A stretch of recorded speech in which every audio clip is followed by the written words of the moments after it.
Баршаңызға сәлем, менің каналыма қош келдіңіздер. Бүгін біз сіздермен пломбир кремін жасаймыз. Бірінші алдымен ыдысқа 1 литр қаймақты, қою үйдің қаймағын құйып алыңыз.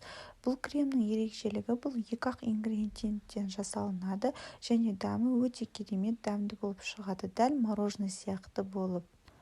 Бұл кремнен тортты жасасаңыз, яғни бисквиттің арасында жағып 3 қатар істейтін болсаңыз, бір қатарына банан, біреуіне варенка мен арахис, ал қалған тағы біреуіне орео қоссаңыз, дәл сіз кондитерлерден заказ беріп жатқан мороженое тортыңыз дәл осы рецептпен жасалынады. Ал сыртыны өзіңіз басқа кремнің көмегімен істесеңіз, әсемдесеңіз болады. Бірақ бұл торт тек қана бисквиттің арасына сүртуге ғана жарайды, ал сыртына әсемдеу үшін басқа кремді қолданасыз. Кейіннен осы 5-6 минут осы қаймақты миксердің көмегімен араластырғаннан кейін оған 300 грамм қою сгущенка құйыңыз. Көбінесе мен қолданатын сгущенка ол три желания болып табылады, видеода көрсетілгендей.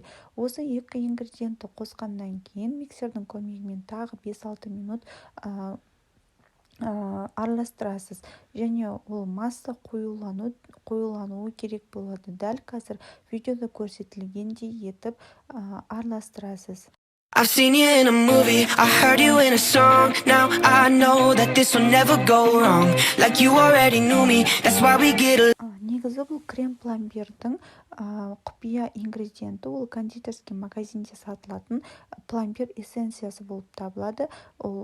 Осы 3-ші ингредиент болып табылады, бірақ оны мен қоспай-ақ осындай крем дайындаймын. Ал егер де сіздер қаласаңыздар, соны 5 капля қоссаңыздар да болады.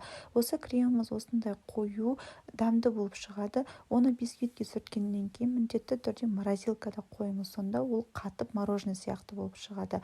Астарыңыз дәмді болсын.